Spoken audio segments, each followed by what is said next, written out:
Shri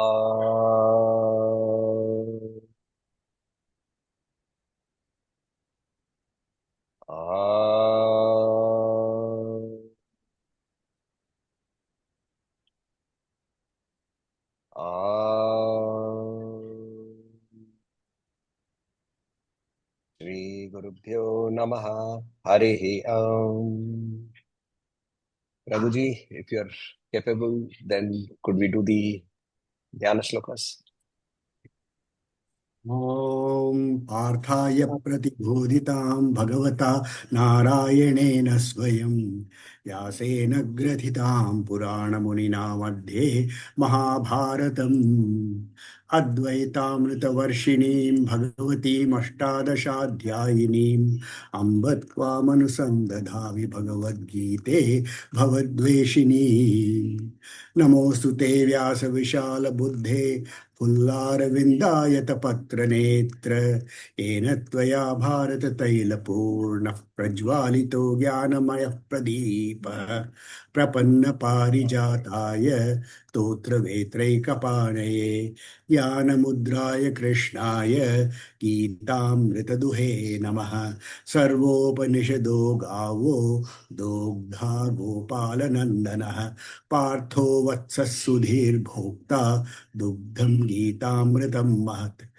वसुदेवसुतं देवं कंसचाणूरमर्दनं देवकी परमानन्दं कृष्णं वन्दे जगद्गुरुम् भीष्मद्रोणतटा जयद्रथजला गान्धारनीलोत्पला शल्यग्राहवती कृपेण वहनी कर्णेन वेलाकुला अश्वत्थामविकर्णघोरमकरा दुर्योधनावर्तिनी सोत्तीर्णा खलु पाण्डवैरणनदिः कैवर्तकः केशवः पाराशर्यवचः सरोजममलं गीतार्थगन्धोत्कटं नानाख्यानककेसरं हरिकथा सम्बोधनाबोधितं लोके सज्जनषट्पदैरहः पेपीयमानं मुदा भूयाद्भारतपङ्कजं कलिमलः प्रध्वंसिन श्रेयसे मूकं करोति वाचालं पङ्गुं लङ्घयते गिरिं यत्कृपातमहं वन्दे परमानन्दमाधवम् यं ब्रह्मा वरुणेन्द्ररुद्रमरुतः स्तुन्वन्ति दिव्यैस्तवैः वेदैः साङ्गपदक्रमोपनिषदैः गायन्ति यं सामगाः ध्यानावस्थिततद्गतेन मनसा पश्यन्ति यं योगिनो यस्यान्तं न विदुः सुरासुरगणाः देवाय तस्मै नमः। Om Shri Paramatmane Namaha. So, we were in chapter 12, verse number 8. So, if you see verse number 8, so let's start with 6. Ye tu sarvani karmani mai sanyasya matpara ananyeva yogena mam dhyayanta upasate teshamaham samuddharta mrityu samsara sagarat bhavami nachirat partha maya veshita chetasam. Very clearly, what a high level of standard he has put. And then he puts it into action. And he says, Mayeva manadhasta, Mayi buddhim niveshaya, nivashyasi Mayeva, ata urdhvam na shamshayaha. He says very clearly, na shamshayaha. Now, with Krishna or with the divine, I think they always start at the top and slowly dilute it. So the best example that is given is by Prabhakar Maharaj. When we were having one beautiful discussion, so he said that the ritualistic part of the religion became very, very, very prominent. When it became so very prominent, then yada yada hi dharmasya glanirбhavati bharata. So he came down in the form of Gautam Buddha, and he removed the entire set of all the ritualistic practices. Now, when he removed the ritualistic practices, we obviously did not understand what he was trying to do. We removed the philosophy also. So then, poor chap, he had to come down again. So he came down as Adi Shankara and said, okay, look, the philosophy is this.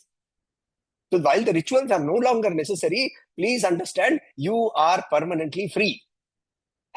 How am I free? Impossible. I am a donkey who has been tied down into this world for centuries, for millions of lives.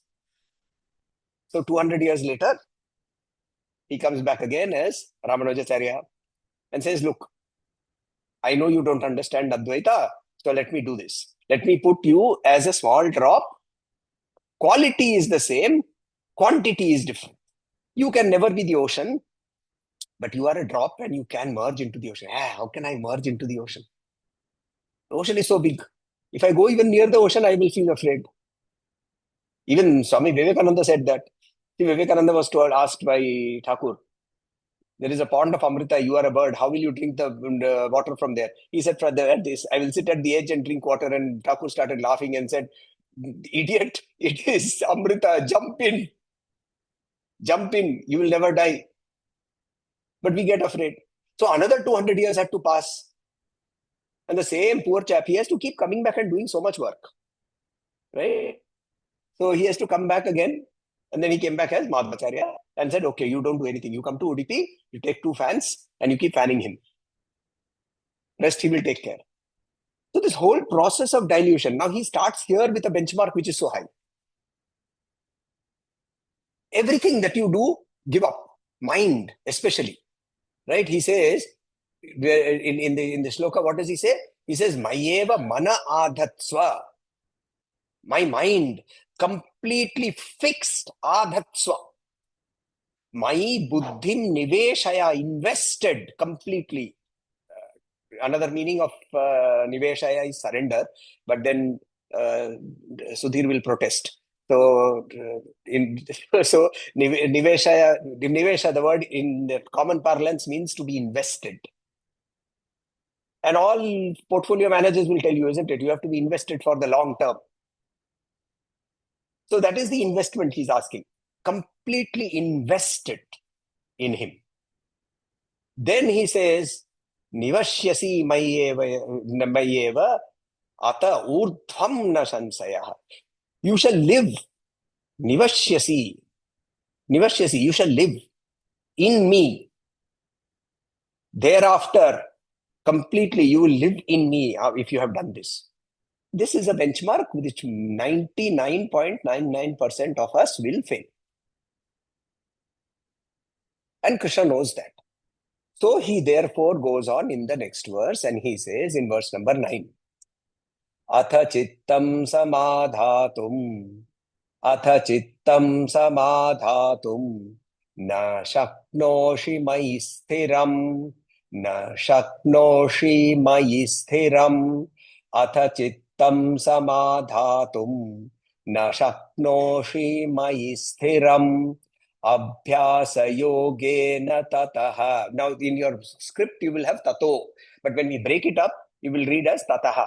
Abhyasa yogena tataha mamichhaptum dhananjaya.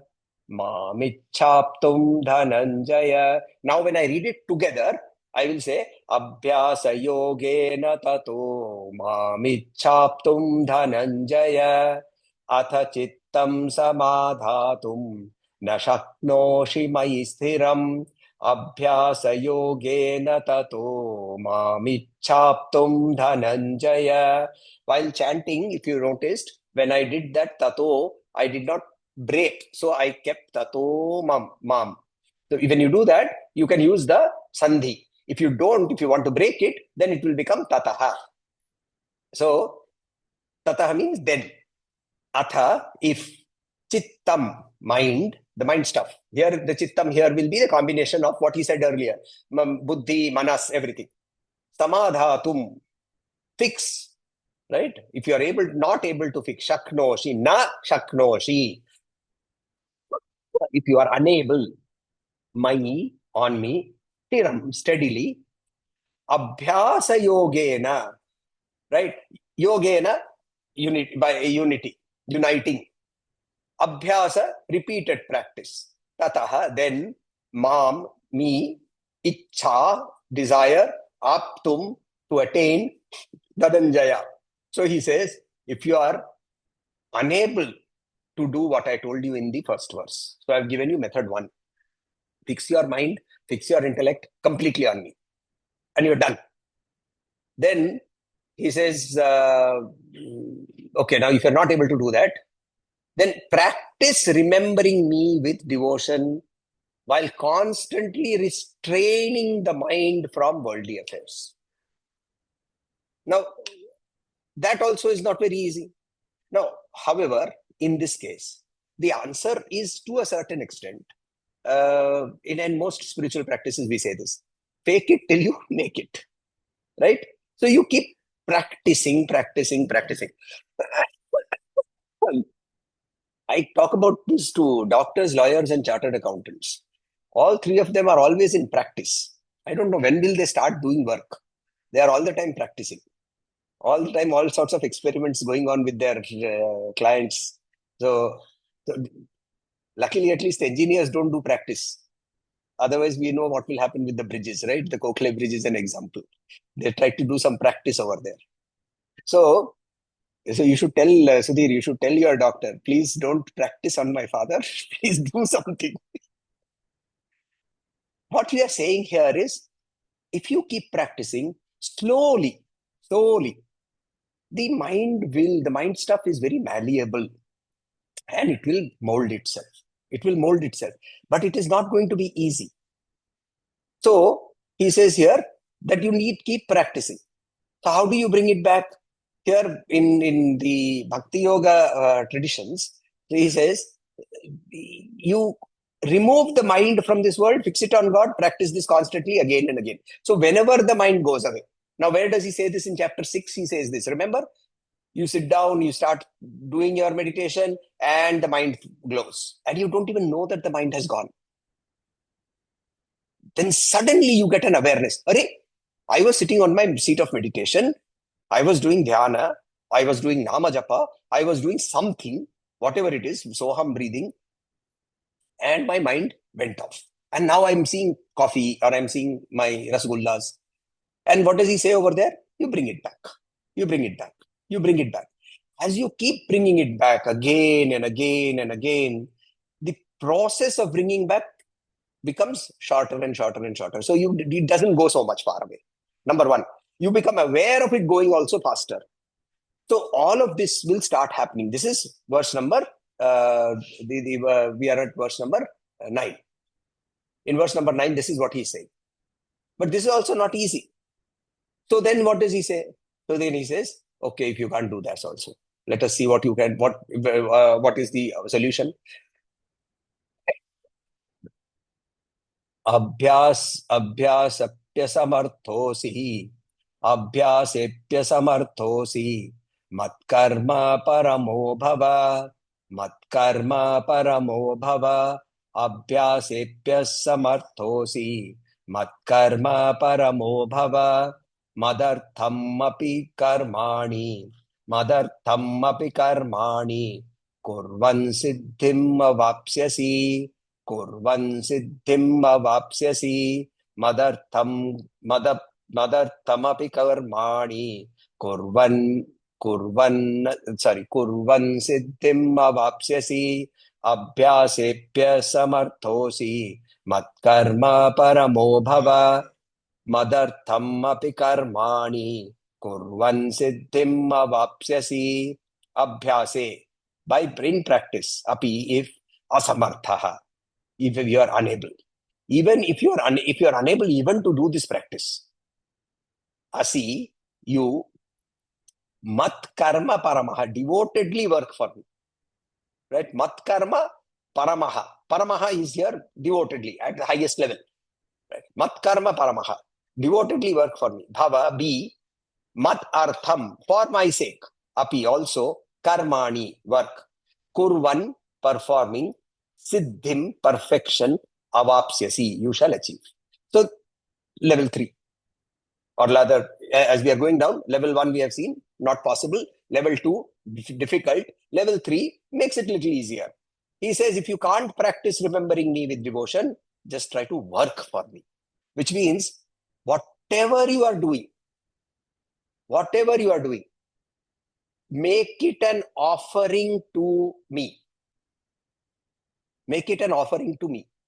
Now, in this chapter, who is the me? Let us go to a little bit of a different tack. Who is the me? When we are talking of me here, when he says, offer it to me, who is the me?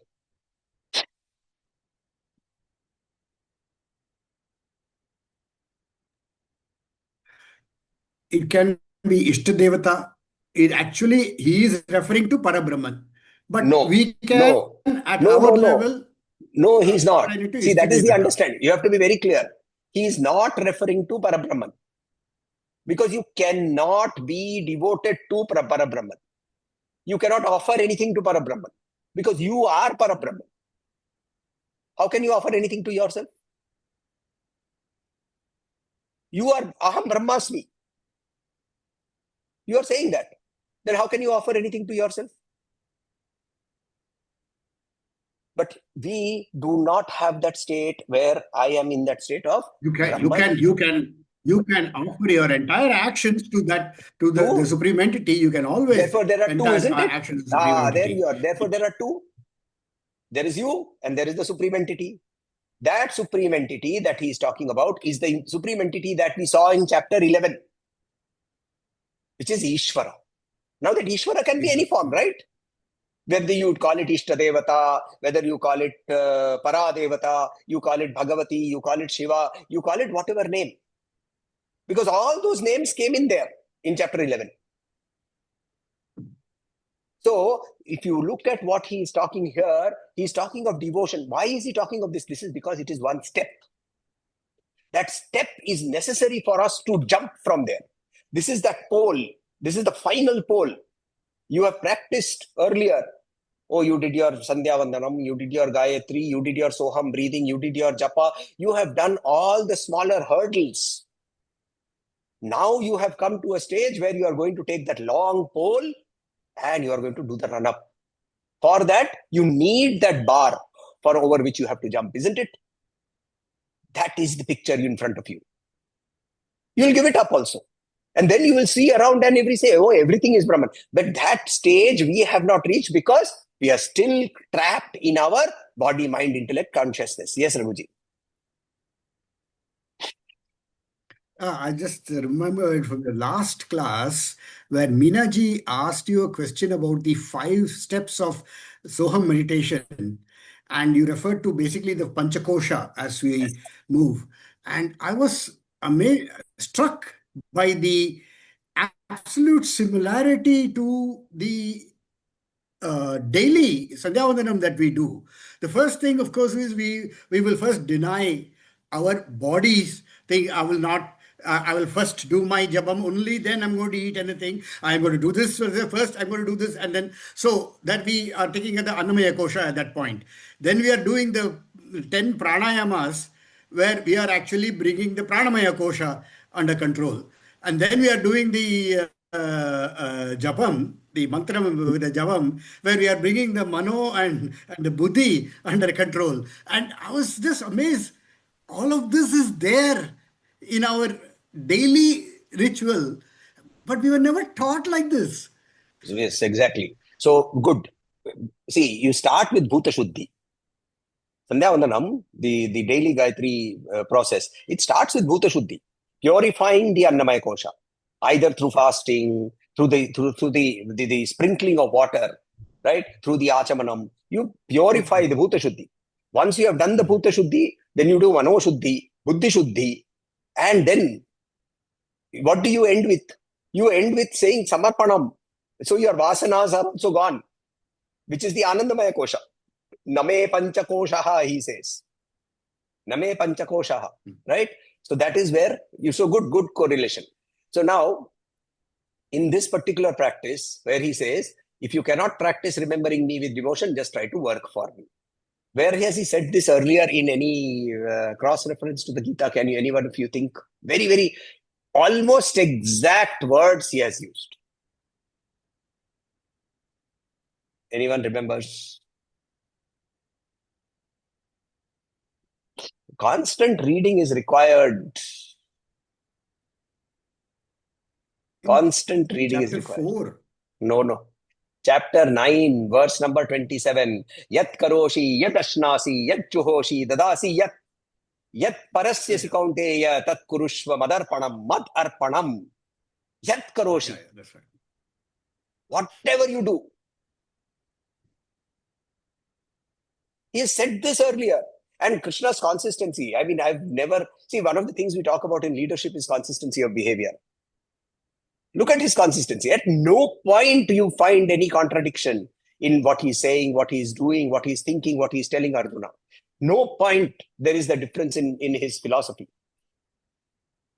His way of explaining the philosophy can be a little roundabout, but he will always come back to that same point. The moment he goes into the roundabout, Parthoda starts objecting. Then he will say, no, but why did he say this? So, but then he comes back to that same point, right? So that is where we are saying 927, 928. Even in 928, he repeats that. He says, Shubha Shubha Phale Reiva Moksha se Karma Bandhanaihi. Get free. And then he says, Sannyasa Yoga Yuktatma Vimukto Mamu Pashyasi. Right? He very clearly has declared this in 927, 928. Now he says, therefore, whatever you do, is that possible? Oh, no. Why? Because we live with expectation. Our problem is expectation. The moment we do something, there is expectation. And that expectation creates that problem. So he even dilutes it even further. And he takes it to the fourth step now. In the fourth step, he says, verse number 11,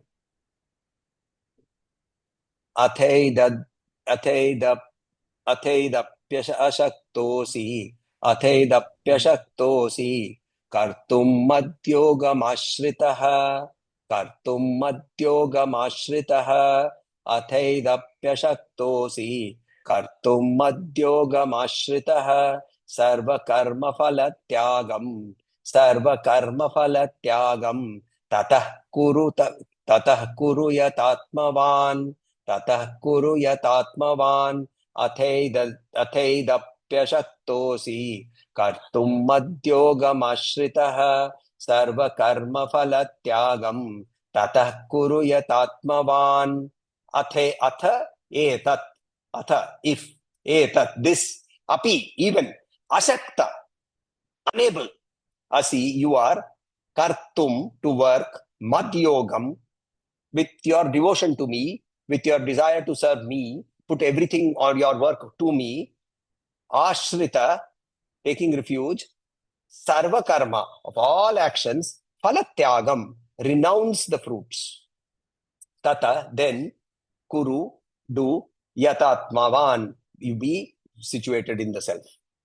Right? Or yatatmavan, continually practice. Another meaning is continually practice. So he says, if you are not able to work for me in devotion, even that is okay. Just renounce the fruits of all your actions and be situated in that state. That none of the fruits that I'm doing, whatever action I'm doing, the fruits are not mine.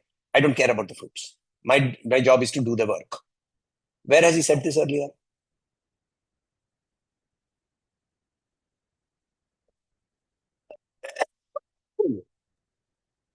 Karmanyevadhikaraste. Correct, absolutely. He said it openly. For that matter, it's a repetition from even Ishavasya Upanishad. What is the first verse, if anybody remembers? Ishavasya idagam sarvam tat tena taktena bhunjitam. Enjoy by renouncing. He says very clearly in the Upanishad, right? In another, it's a minor Upanishad, Maitri Upanishad. It's a very beautiful Upanishad, where it's very short, very beautiful Upanishad. It says, Nishkama karmanam sadhanam mokshaha. Nishkama karmanam sadhanam mokshaha. For moksha, liberation is achieved through working without the desire for the fruits. So give up the hunger for the outcome. Does this mean that you should not have a focus on the outcome? Of course, you will have the focus on the outcome. But remember, this is level 4. Level 4 will lead us to level 3. Level 3 will lead us to level 2. Level 2 will lead us to level 1. If you look at the Bhagavad Gita and go back to chapter 2, And Krishna starts talking. In the first 4 verses, he has comprised the entire learning of the Bhagavad Gita at the highest level. The rest of it becomes a treatise on it. He himself is the bhashyakar for his own words. He starts always at the top. Even when you look at chapter 4, he starts off with Brahmarpanam. He says, okay, now you can't understand that. So I will say, even your breathing is Arpanam. Even your eating is Arpanam. He breaks it up into 12 different types of yagya. But he comprised it entirely in the first shloka itself, where he said Brahmarpanam Brahmahavi. Same principle he uses here, and he says, first, give everything up. Your mind, your buddhi, your actions, mind, body, intellect, all completely surrendered to the Ishta, to Ishvara. No, not possible.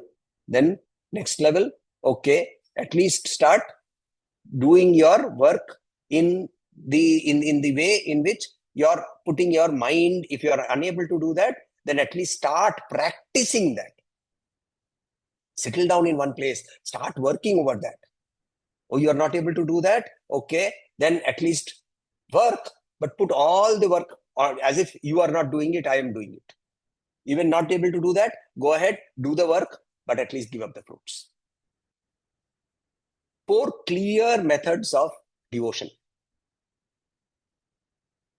But these are graded, and we have to understand that. So therefore, where are we? You have to figure out. If you are at level 1, great. If you are at level 2, work towards level 1. If you are at level 3, work towards level 2. If you are at level 4, work towards level 3. If you are at level below that, start with level 4. And say, okay, whatever I do, I will not start hungering. Right? What does Acharya say in verse number 2 of Bhaja Govindam? Remember? Veenaji, if you remember? Moodha jahihi dhanagama trishna. Right? Moodha jahihi dhanagama trishna. He doesn't say dhana is bad. What does he say? Dhanagama trishna. Anybody who is suffering that pang of trishna. Trishna means what? That acute thirst, acute hunger for the result. Dhanagam here is not wealth alone. It is the fruits of action. Moodha jahihi dhanagama trishna, he says. Not dhana. Similarly here at level 4, he says, dhana is not bad, the work is not bad, the outcome is not bad, but don't have expectation of the outcome. Just surrender that. Start there. That is bhakti. That alone itself will start you off. That is why he says that therefore, sarva karma phalatyagam tata kuru yatatmavan. You will be situated in the self. That is one meaning. Or you continue this practice is another meaning. Both meanings are viable. And both meanings therefore ultimately lead us to a practice.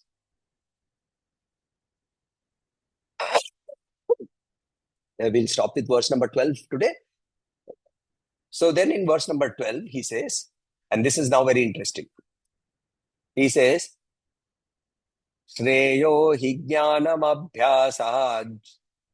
Shreyo hi jnanam abhyasad.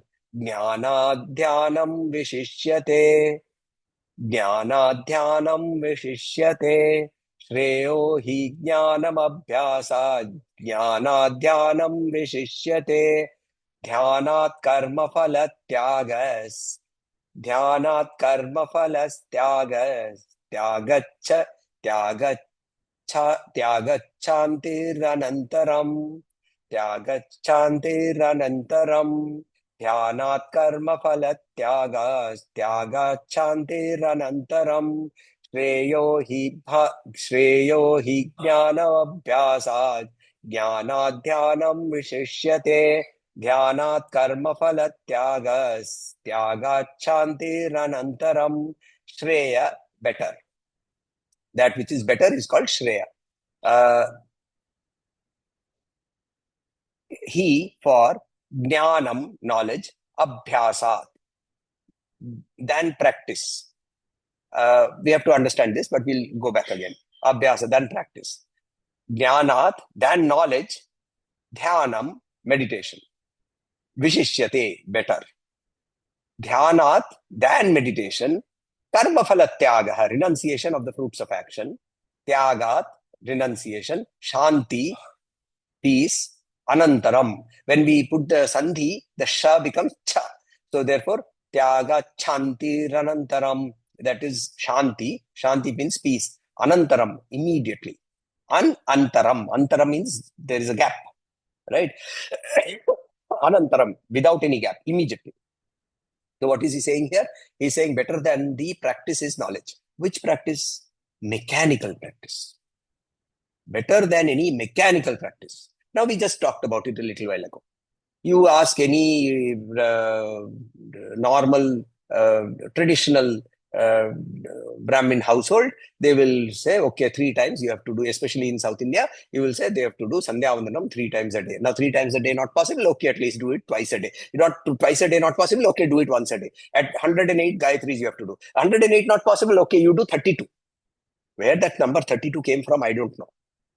Right? Some people, they actually tell you 32. Where that number, why that third number 32? I have no clue. 108 I understand. Many treatises talk about 108, how it is related to the breath, how it is related to the cycle of the moon, how it is related to the distance and the diameter of the earth, etc., etc. All sorts of calculations are there. 32. This is called mechanical practice. Mechanical practice means doing something without understanding what I am doing. There is this beautiful story of the lady telling her daughter how to bake a fish. So she says, when you take the fish, you have to cut the tail exactly 4 inches from where it is, and you have to cut off the nose of the fish, and then you have to put it inside. So the daughter asks why. Because my mother did it. So then went to the mother. Granny, why do you have to do this? So Granny says, because my mother did it. So then they go to great-grandmother. Great-grandmother, why did you do it? Because my oven did not fit a fish of that size. So I would have to cut off the tail and the head. And it became a practice. Right? We have such stories in our traditions also. There was this cat which was disturbing the Gurudev when he was doing meditation. So he said, bring a basket, take the cat, put it under the basket. Now after that, Gurudev died. Now anytime any ritual happened in that ashram, first they would find a cat, then they would find a basket, they would put the cat in the basket and only then do the yajna. Better than mechanical practice is to be able to is able to get knowledge. Right? Understood? Very simple, clear. He says, but more than the knowledge is meditation. When we say meditation, what is meditation here? Okay, so meditation here will mean depending on the school that you are thinking. Meditation here has been interpreted depending upon the school. And in the school also, there will be divisions, right? For example, Ramanujacharya says something about meditation, dhyanam in this particular word, whereas Vedanta Desikan says, in the same school, Vishishtadvaita, Vedanta Desikan says something different. Madhvacharya says completely something different. In the Bhashya written by Shankaracharya, he says, dhyanam here means vichara. Just vichara. What is vichara? Vichara is mananam nididhyasanam. Mananam nididhyasanam. Contemplation of the truths of this particular reality. That is better than doing any sort of practice. If you can sit down and do this. Now, where did he talk about this? Oh, he talked about this in detail in chapter 6. He gave us the methodologies. He told us how to do it. He told us how to focus our attention at the nasagre. And he also told us to look at our own nasagre, not somebody else's nasagre. Right? He told us all of that. He also told us that your mind will waver. He gave us all that. So the method for dhyanam has also been given. But then he comes and gives a big surprise. And he says, better than meditation, dhyanat karma phala tyagaha. Karma phala tyaga is better than dhyana. Why? Why does he say this? Can you correlate with some other teaching somewhere else. Can you remember? Try. I'm going to wait till you answer.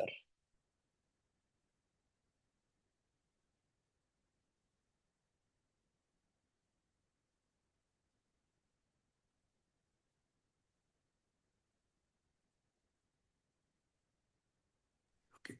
Yeah, when you practice karma phala tyaga, there's a purity in your action. Where my There's question is, clarity. no, my question is, don't give me a philosophical answer. I am saying, where in the Gita did he say this something similar?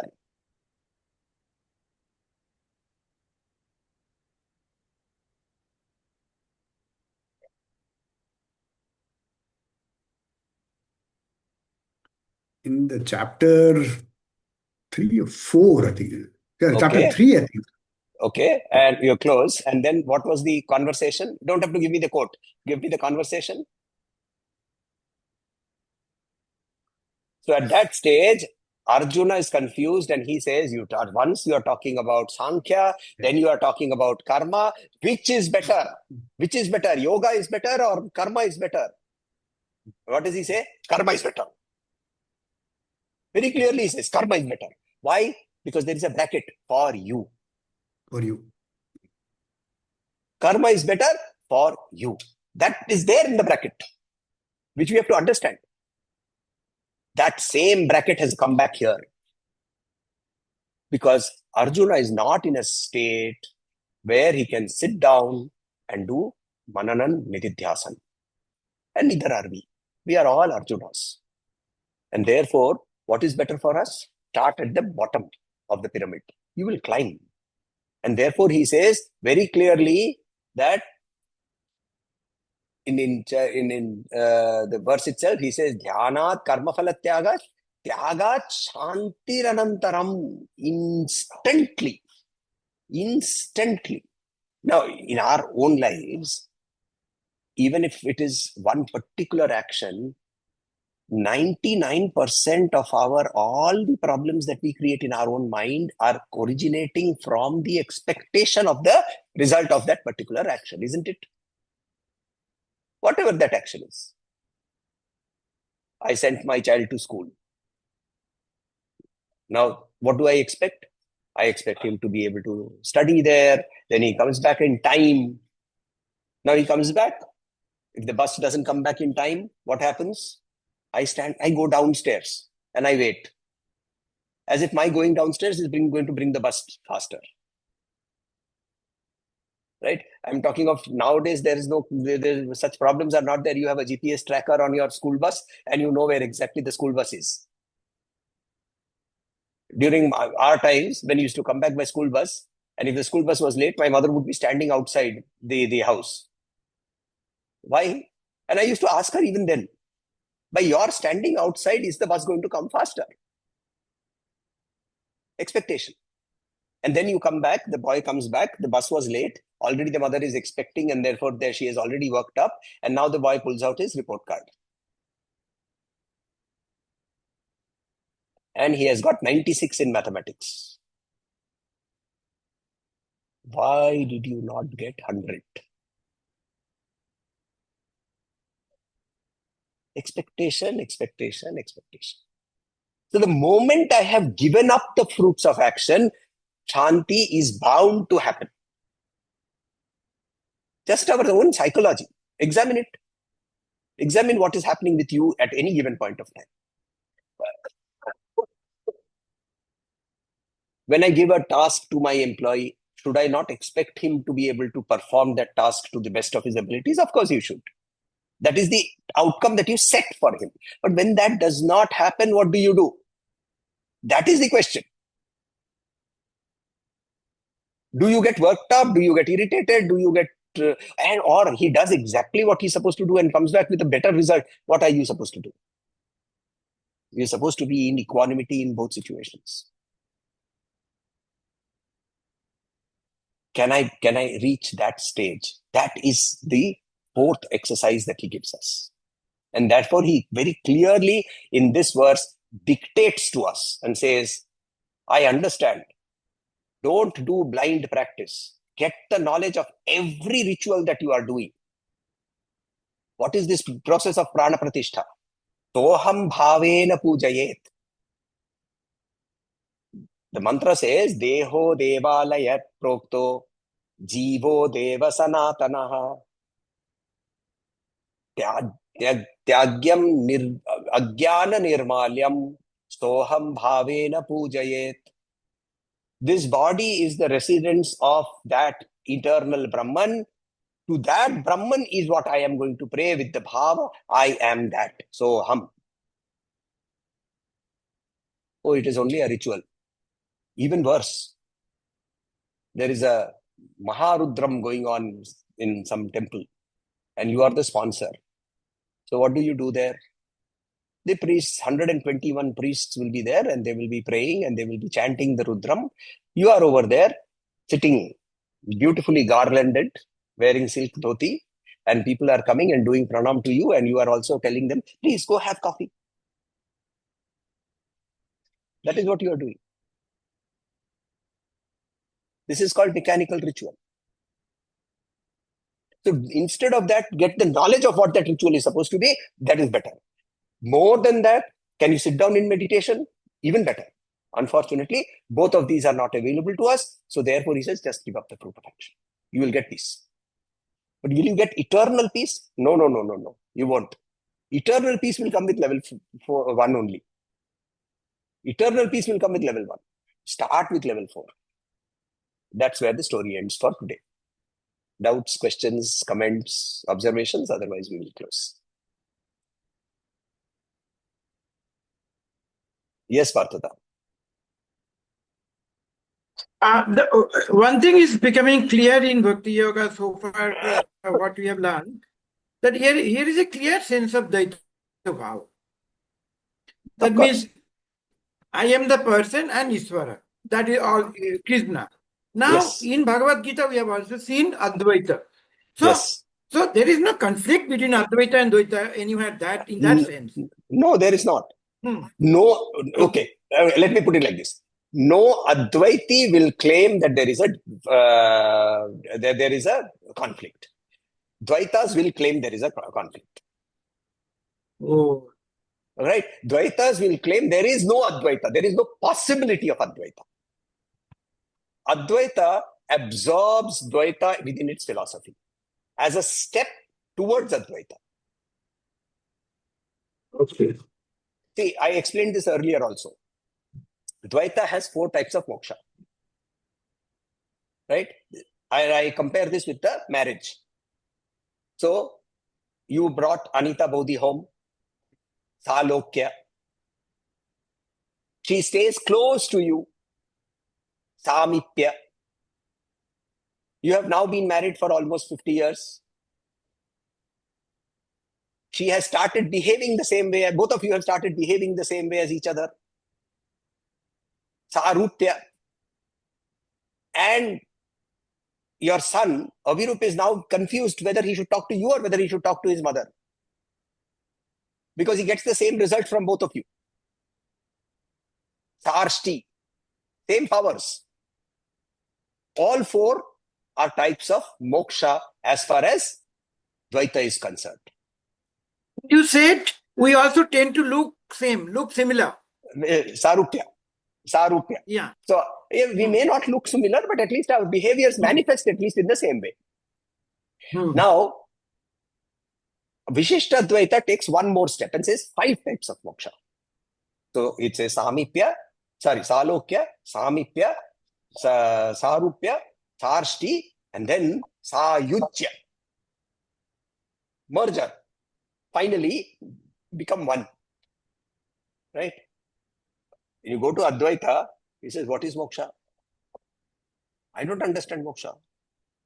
How can there be moksha? You are already free. Yeah. You are already free. So all this is story. Now, but then Advaita comes back and says, but because you are trapped in your DMI conflict of identity, this story is important for you. This story is live for you. Your perspective is your reality. And your perspective being trapped in the BMI, your perspective is, oh, I am this sinful body. See, Dvaita, in most Dvaita schools, there is a very strong concept of sin. There is a very strong concept of dosha.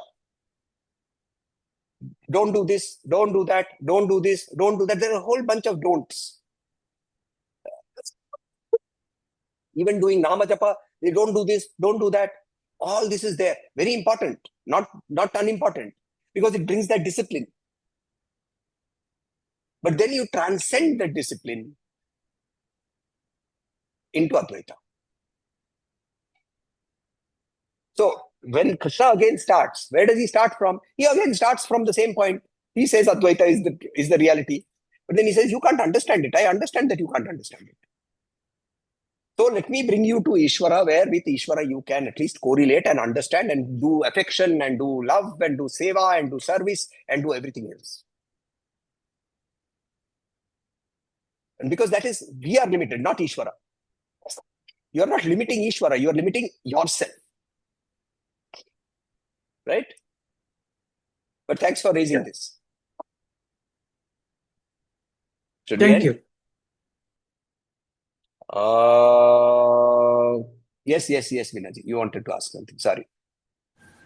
Yes, sir. See, karma phala tyaga, that word meaning is, I want to know once again. So it was little confused. So The moment the result comes, whether good or bad, it was not mine. It is not mine. so Mera tyaga nahi means hai. you let go the things and all. You let go of the result by saying it is not mine. Ye mera nahi hai. Okay. So you let go of the result. See, there was a traveler, and he was traveling through the road, and he could not find any food for a very long time. It was a hot day. And suddenly, in the middle of a field, he saw a large mango tree. And that mango tree was laden with golden ripe mangoes. Immediately, his stomach started rumbling and his mouth started watering. He walked to the tree. But the mangoes were little higher than where he could reach. So he looked around, he found a stick. And he hit the mangoes. 3 or 4 mangoes fell down. And he started eating the mangoes. While he had eaten 1 or 2, suddenly he got one hit on his back with some stick. The same stick which he used to bring the mangoes down. And he looked around, there is the darwan of that guard of that particular garden or tree. And he has given him one hit. And his eyes started watering. Now tell me, which of these organs was at fault? The eyes saw the mangoes, right? He who saw the mangoes did not eat the mangoes. He who tasted the mangoes did not digest the mangoes. He who digested the mangoes did not receive the blows of the mangoes. He who received the blows of the mangoes did not give the outcome of that blow, which is the tears. All of this was happening where? In the body. Because of what? Because of the consciousness. None of these actions are mine. I am the self. Now, that is a little higher level. Right now, you can immediately say, okay, this happened, great. Bhagavad Ichha Prasada. That's all. Bhagavad Ichha Prasada. Good or bad. Bhagavad Ichha Prasada. Tire burst while you are going to an important meeting. You know you are getting late. Bhagavad Ichha Prasada. You reach that meeting and you realize that the person with whom you were supposed to meet has had another emergency and he has come late. Bhagavad Ichha Prasada. That is the attitude you do. Immediately, he says, Shanti Anantaram. Tyagat Shanti Anantaram. चलिए. Om Shanti Shanti Shanti. Harihi Om Shri Gurubhyo Namaha. Harihi Om.